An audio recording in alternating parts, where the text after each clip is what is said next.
El trágico caso de María Fernanda ocurría en mayo del año pasado, el año 2025, sigue teniendo ribetes interesantes, ¿verdad? Uno pensaría que ante un caso de tal gravedad, la fiscalía se va a buscar exclusivamente a tratar de resolver el caso, pero lo que aparece en la práctica y lo que revela la naturaleza del Ministerio Público es que tratan de arreglar, pero a manera ilegal, por debajo de la mesa. Tenemos a casi un año de haberse producido este acontecimiento, de que la agente fiscal fue grabada sugiriendo un monto de dinero, inclusive como en todos los casos pasa, sugiriendo un abogado particular que está presumiblemente dentro del esquema de corrupción del Ministerio Público, ya que el abogado que tenía el farmacéutico imputado fue desplazado prácticamente y se le sugirió que se contrate a un profesional de apellido Bedoya, que es el que aparece en las imágenes de grabaciones sugiriendo un monto de 50 millones para solucionar el caso. Y en el tren de noticias que tenemos, el día de la fecha aparece una grabación que fue borrada del circuito cerrado del negocio del suegro del presunto autor, donde que se lo vea el día que se lo busca intensamente, en horas de la madrugada se ve que el suegro desciende de su camioneta de su local comercial y contiene en la carrocería, transporta la motocicleta del sospechoso que estaba siendo buscado en esos momentos. Y atrás se ve en el auto rojo que vienen los padres del menor sospechoso de homicidio. O sea que aquí hubo un encubrimiento por parte de los padres, porque en ese momento ellos habían denunciado que no tenían conocimiento del paradero del menor, e inclusive se acercaron a los familiares de la víctima para fingir preocupación porque no sabían dónde estaba su hijo y querían esclarecer. Sí, justamente. Ellos se acercaron incluso a denunciar la supuesta desaparición del principal sospechoso, en este caso su hijo, el menor, que hoy en día está siendo procesado por el crimen de Mafe. Y lo que se puede notar en el video, que por cierto, el fiscal de la causa había mencionado que ya tenían información, por eso empezaron a abocarse a la investigación del DVR, que ellos intentaron a través de la contratación de profesionales para borrar o editar el DVR donde estaba este video, en donde plenamente se puede corroborar que ellos sí sabían no solo el paradero del principal procesado, sino que también intentaban ocultar evidencias, y la moto misma también que estaba siendo buscada por la policía en el caso de este crimen. Pero mi querido doctor, acá, aparte de lo nefasto y horrible de este crimen, lo más preocupante para nosotros como profesionales del foro y para la sociedad también es que nuevamente se viene a desnudar este proceder tan grotesco que se da en la mayoría de las sedes fiscales y prácticamente ya es moneda de uso corriente en el Ministerio Público. Obviamente también con el amparo de los profesionales del foro, como se dice, el tango se baila de a dos, de entorpecer el proceso para tratar, entre comillas, de arreglar, en detrimento justamente de la búsqueda de justicia y de alguna suerte de paz emocional que pueda tener la familia de la joven víctima, que incluso estaba embarazada en ese entonces cuando fue brutalmente asesinada y quemada. Esa paz que muchas veces no podés conseguir del todo, pero sí te plantea cuando tenés ese ideal de justicia alcanzada. Y es evidente que en nuestra sociedad está demasiado arraigado este tema dentro de las instancias jurisdiccionales y del Ministerio Público, así también como los profesionales que ejercen en el foro. Y lamentable es porque no solo se ha descubierto a través de imágenes, audios de WhatsApp, de eso, sino que nos estamos dando cuenta que la gente está perdiendo la capacidad de asombro en este tema. Vos te vas, comentás esta situación, salen en los periódicos y va épico Paraguay, pero y normal eso. Y yo creo que ahí está también nuestro rol como sociedad y de la gente, sobre todo de las cabezas en el Ministerio Público y tanto en el Poder Judicial, que juegan ya con esa situación de que todo apunta a por ahí o para ahí tanto hoy. Es un fenómeno de redes prácticamente y de noticias así de un par de días y después termina todo en el para ahí. Y no debería ser así, no tenemos que perder esa capacidad de asombro y de indignación ante esta situación, porque más tarde o más temprano a cualquiera de nosotros nos puede afectar.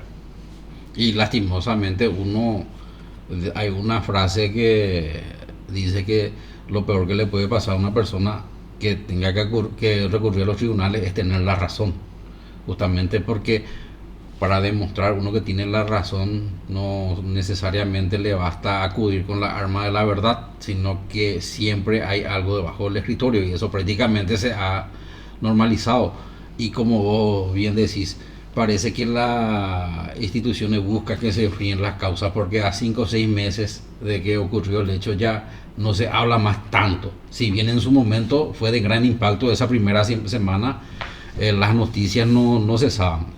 Después se enfrió, pasan los meses y parecen que ellos aprovechan ese momento para operar, para que empiece a operar el clan, porque todo esto es una estructura. No solamente está la fiscal imputada acá, sino que tiene también sus sucursal autorizado o su intermediario autorizado. No cualquier abogado va a ir a solucionar la causa, sino tienen que ser los autorizados, el que está en el clan del agente fiscal. En este caso, todo apunta supuestamente al abogado Bedoya, ¿verdad? Decimos supuestamente porque no tenemos la certeza de que sea él, pero la investigación fiscal y la imputación en sospecha tienen que apuntan a él. Entonces la forma en que funciona el clan, la estructura, es que están también abogados privados del foro, ¿verdad? Que ejercen la profesión, son los encargados de direccionar la causa, inclusive en detrimento de su propio colega que está haciendo un trabajo. No decimos que está haciendo mal su trabajo, sino a lo mejor este colega está haciendo su trabajo, este colega que también tiene que pagar su ANDE, su luz, su estudio, a lo mejor tiene su familia, se ve desplazado por la corrupción del Ministerio Público. Afecta también el ejercicio de la profesión, la corrupción del Ministerio Público, porque un colega honesto, ¿verdad?, en este caso es desplazado por otro que está dentro del esquema. Y esto es muy típico en el proceso penal. Sí o sí tiene que venir un abogado que tenga contacto con el fiscal, que esté en el clan del fiscal y el clan del juez, porque no te basta solamente tener al fiscal, porque el juez es el que tiene que dar el visto bueno para las salidas procesales que va a plantear la fiscal. Es verdad, es verdad. Me hace acordar de una vieja frase que decía, no sé si atribuida a la policía de Río o a la federal de Brasil, pero ten razón, mais fica preso. Sí. Y acabas de decir al inicio de tu educación que lo peor que puede tener a tu lado es la verdad acá, porque si no te sirve si no tenés los medios, entre comillas, para poder acceder a esa tan anhelada justicia. Imagínate justamente en ese tema, o sea, la ley penal y el proceso penal en nuestro sistema fue concebido para tratar de dar garantías a todas las partes, sobre todo al procesado, pero con ese ideal de justicia y de la búsqueda de la verdad intrínseca que da, o sea, la verdad que pueda existir atrás de algún suceso o de, en este caso, como de un crimen tan delenable como el que le pasó a Mafe. Pero justamente ese principio de libertad procesal que se le da también a la gente fiscal para buscar esa verdad dentro de lo que le enmarca la ley, que es el principio de objetividad, al paso del tiempo y, como bien decía, enfriarse la cosa, se presta también para estas situaciones que van en desmedro de esa objetividad y sobre todo de la búsqueda de la verdad atrás de este horrible crimen. Y es malo, muy malo, porque quebrantamos lo más sagrado que es para nosotros que defendemos el ideal de justicia, ¿verdad? Que es justamente darle a cada uno lo suyo. Y no se puede en este sistema tan perverso, porque como vos decís, si vos, profesional del foro, con las únicas herramientas que tenés, que son las leyes, tu libro y tu intelecto para fundar o argumentar tu tesis en derecho, al final cae en saco roto porque viene uno más de la rosca y a veces ni siquiera tiene noción de lo que es el ejercicio de la profesión, pero sí tiene el cash en mano y puede torcer a su favor a cualquier fiscal, a cualquier juez. Al parecer, en esta situación, yo no quiero todavía juzgar al abogado, como bien decía, está sospechado, pero hay indicios bastante fuertes de que está involucrado en ese esquema, justamente junto con esta fiscal, que ahora tengo entendido que el jurado de enjuiciamiento le está procesando, y creo que tiene suspensión sin goce del sueldo en el cargo también mientras dure la investigación. Y justamente que todo este circo que gira en torno a este proceso lo que va a hacer es retardar más y oscurecer justamente el proceso para que pueda llegar a la etapa de juicio oral y en todo caso que pueda ser condenado o tal vez a sueldo también, que son las dos opciones que puede tener justamente en un proceso penal. Lo triste nomás es que al tergiversarse todo el procedimiento se ensombrece más la situación. Lo único positivo hasta ahora, no del caso en sí, porque este crimen fue deleznable, grotesco, hasta asqueroso se diría, es que si te fijaste, por fin también nuestro Congreso promulgó y se sancionó la ley MAFE, que es para el tema de la búsqueda de personas desaparecidas, y hay un registro de personas desaparecidas y está también la alerta MAFE para tratar de alguna forma de advertir sobre este tema, porque en este mismo caso de MAFE los padres ya habían denunciado, pero no sé si vos recordás, doctor, que antes existía el famoso, o sea, hay que esperar 24 o 48 horas porque probablemente salió nomás a tomar el heladito o se jugó con el novio. Sí, clásico. Y ya la historia en varias situaciones, no solamente en este caso tan lamentable, nos ha demostrado que la alerta temprana es importantísima. Y eso es importante también exhortarle ahora a la gente a que maneje esa información de que existe la ley MAFE y que ante cualquier sospecha, a los 10 minutos o media hora que tu hijo o hija no está volviendo a tu casa, de irse en la despensa o de que le haya ocupado el cine o se haya ido al cine o le haya ocupado algún lado, o que haya salido a jugar con los amigos y convinieron en una hora en que debía regresar, no está llegando, a los 10 minutos ya puedes irte a una comisaría y se te tiene que prestar toda la asistencia requerida para la búsqueda y localización de esa persona, y se arbitrarán todos los medios al alcance para dar con esa persona, ya sea que haya sido una desaparición forzosa o que se haya fugado o lo que fuere, en el caso de los menores importantes. Uno nunca sabe, güey. Uno nunca sabe lo que puede pasar. Entonces, para evitar este tipo de sorpresas, acertadamente y dada la experiencia ya que se tuvo en varias situaciones, el Congreso sí adoptó ya la ley de actuación inmediata ante la desaparición de las personas. Uno pensaría que en este tipo de casos, que fue muy publicitado, muy difundido, por lo menos estos clanes de corrupción del Ministerio Público se iban a cuidar y iban a investigar y trabajar honestamente. Uno eso piensa, pero uno pierde la capacidad de asombro porque hasta en estos otros casos más sensibles aparece la rosca corrupta del Ministerio Público pidiendo coima. Esto es increíble, y como bien mencionaste y se me pasó ese detalle, el intermediario que siempre sale, el abogado del foro que siempre sale, no siempre es el más iluminado en derechos. Generalmente es el ñan de Yarataisi, uno de los ñan de Yarataisi que tenemos dentro de del ejercicio de la profesión, el que aparece como intermediario. Y uno siempre se pregunta, pero ¿cómo puede ser que fulano de tal pueda llevar ese caso o se compre esta camioneta? Hay varios ñan de Yarataisi que aparecen en el tal, y esta es otra de las cuestiones jocosas, por así decirlo, que siempre ocurre. Siempre ocurre, sí, tragicómico también, ¿verdad? Sí.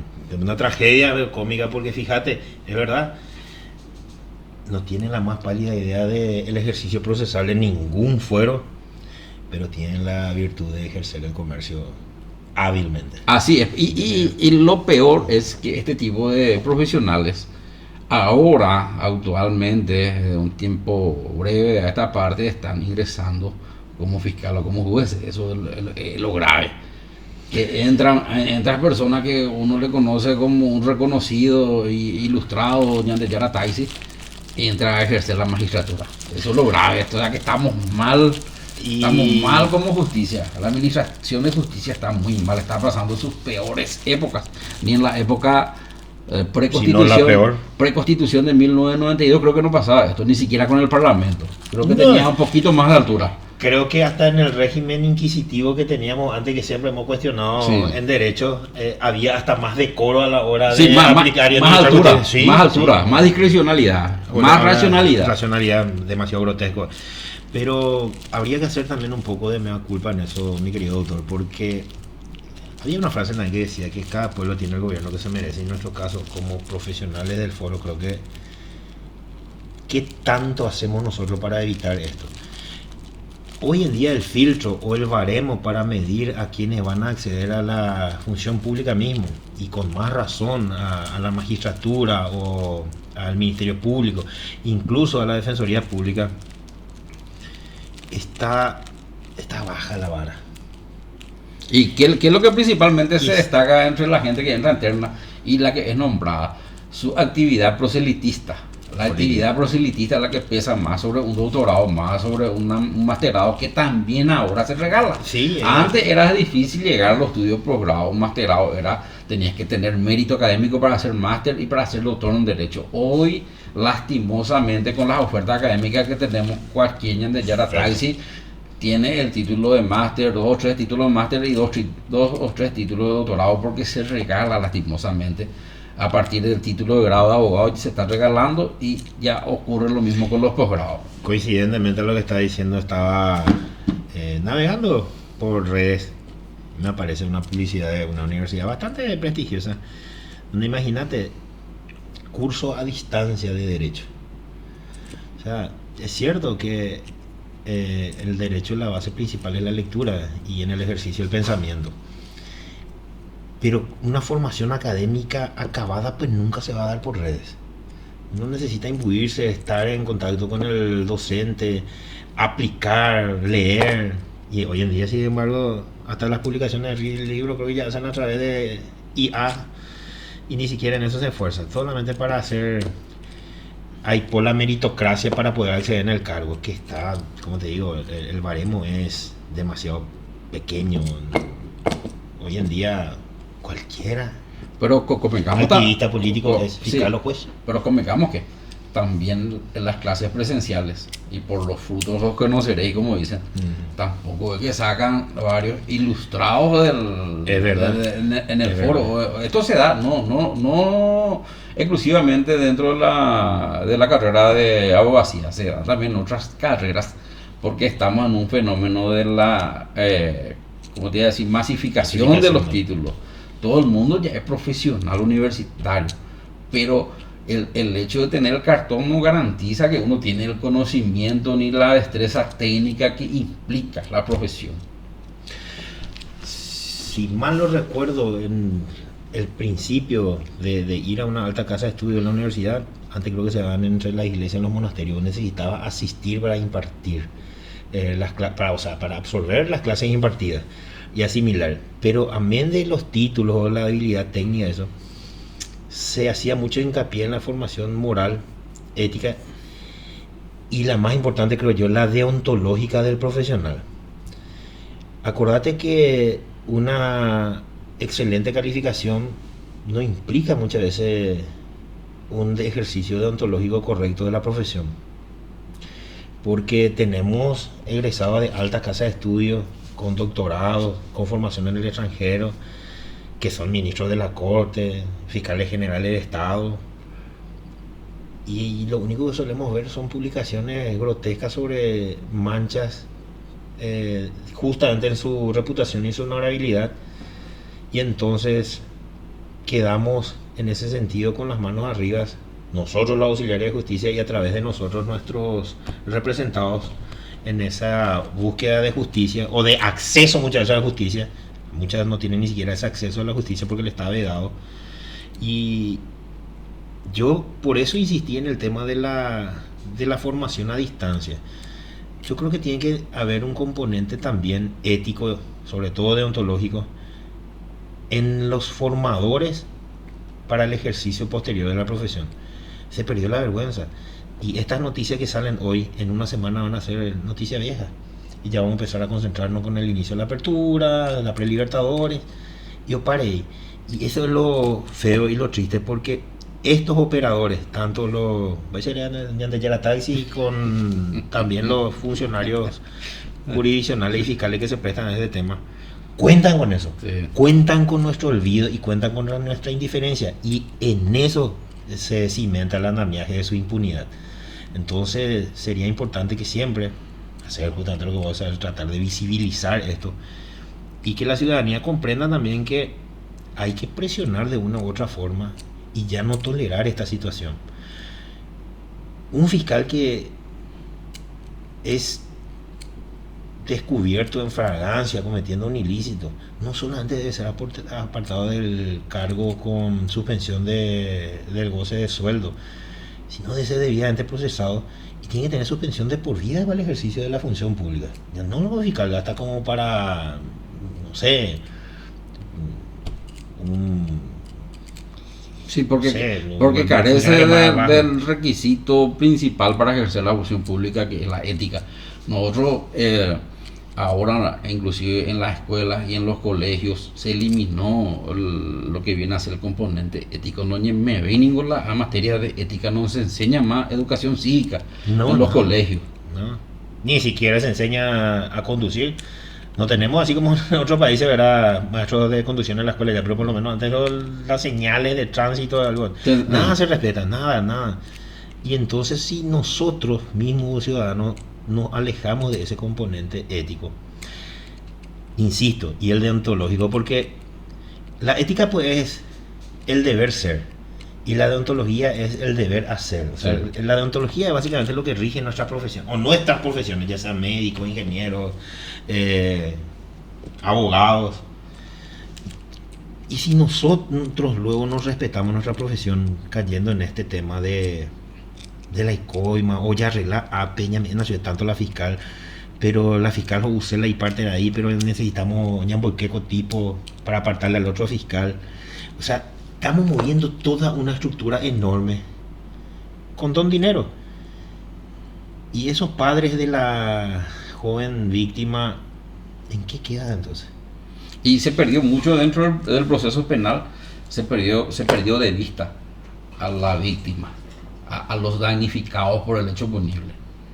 Ya se le deja de lado, se le pone supuestamente al Ministerio Público que le va a representar, pero al final representa otros intereses, los intereses personales del clan del bandidaje, y la víctima queda de lado. Y se pone mucho foco en lo que viene a ser al criminal. ¿Por qué? Porque le dotamos de una serie de garantías ya extremadamente benévolas, le damos penas bastante flexibles, bastante bajas al que comete el hecho punible, que una vez condenado también tienen en el proceso penal forma de reducir su condena. Inclusive ahora pueden salir cada fin de semana para pasar con su familia, para que se dé una suerte de reinserción gradual. O sea, todo este sistema está para favorecer al delincuente. Tenemos un sistema penal pro delincuente, y si uno está en la situación de los padres de mafia, Dios quiera que así no sea.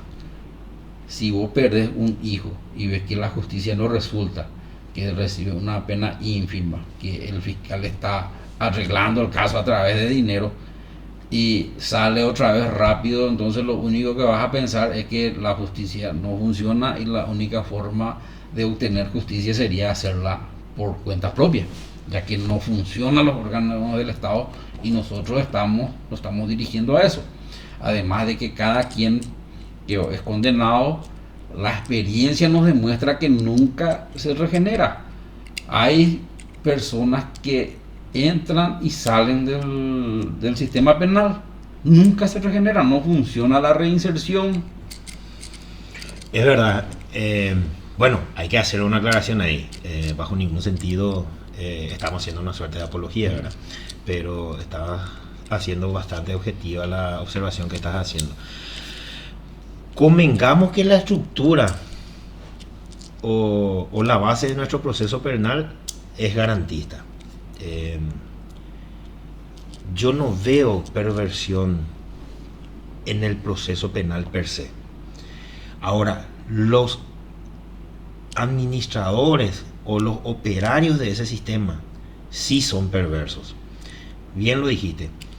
En un crimen tan atroz, o sea, las garantías de que está dotada el ejercicio de la defensa, creo que está pensada justamente en virtud de ese artículo 54 del Código Procesal Penal, que dice que la investigación se regirá con un criterio de objetividad. La perversión existe que en nuestros fiscales no existe la objetividad. Y te da en ambos casos, ya sea en este tipo de delitos cuando se tergiversa toda la investigación, se trata de ensombrecer y se trata de transar para apartarle a un fiscal o para tratar de arreglar con la querella. Pero muchas veces pasa también, sobre todo en delitos de acción culposa, en que teniendo elementos de convicción suficientes para probar, porque acá en Paraguay pues siempre tenemos que, la mayoría de los que fallecen en los accidentes de tránsito eran inocentes palomitas, y no siempre es así. Y ahí sin embargo se le tiene otra vez al procesado guardando prisión, arresto domiciliario, se le impone excesivo gasto. ¿Y cuál es el común denominador ahí en el acceso a justicia? Justamente el sistema extorsivo. Vos estás como abogado de la querella, en el caso de Mafe, por ejemplo, y tu defensa tenés que supuestamente, según estas publicaciones, está pagando para que se arregle. Vos estás por el otro lado, generalmente en los delitos de acción culposa o en los delitos de guante blanco también se dan mucho. Y hasta como víctima de una situación mal procesada, tenés que también volver a pagar para poder salir de un engorroso proceso penal. Hasta ahora los fiscales, y hasta hace poco me tocó decir, uno manejan esa triste y hasta estúpida teoría de que la imputación no causa agravios. Yo no sé de dónde sacaron esa verdad, pero y te someten a un engorroso proceso, a veces siendo inocentes. Sí. Y te privan de todo, a veces te privan de la libertad. Sí. El bien más preciado que uno tiene, de 6 meses, hay gente que están 2 o 3 años siendo inocente. Inocente. Yo tuve una anécdota nomás, un caso de un chofer internacional que estaba en su auto con su familia, volviendo del interior, eran las 10 de la mañana, temprano, y justamente coincidió que le agarró el semáforo en rojo. Lastimosamente nomás él en su torpeza y en su malformación entendió que el rojo era quedarse. Y entonces él ve el semáforo rojo y se queda en el semáforo rojo. Pero estaba equivocado, había sido según la interpretación fiscal. Porque viene un motoqueiro que estaba alcoholizado, hay videos, hay testigos que dicen que inclusive se drogaba, y viene y se estampa contra el vehículo, pasa por encima, cae sin casco ni nada y se muere. Y resulta que es imputado y acusado por homicidio culposo. El pobre tipo por quedarse equivocadamente en el semáforo rojo, porque según la fiscalía ando pues está llenado Pepe, porque si no estaba ahí no se iba a morir el pobre desgraciado que estaba alcoholizado y iba con los efectos de estupefacientes. Entonces, a lo que voy, mi querido doctor, el proceso en sí, o cómo está estructurado procesalmente en la norma, podríamos corregir de alguna forma, pero no lo veo tan mal. Los perversos son los operarios del sistema, jueces, fiscales, asistentes fiscales, actuarios, y tampoco vamos a sacarle la nalga a la jeringa, profesionales del foro, que como bien estábamos viendo en estos audios, los indicios sugieren que están más que involucrados en este esquema de negociado, como le dicen, la rosca, sí, de la compra de resoluciones y dictámenes o requerimientos conclusivos, o requerimientos fiscales en este caso, ¿verdad?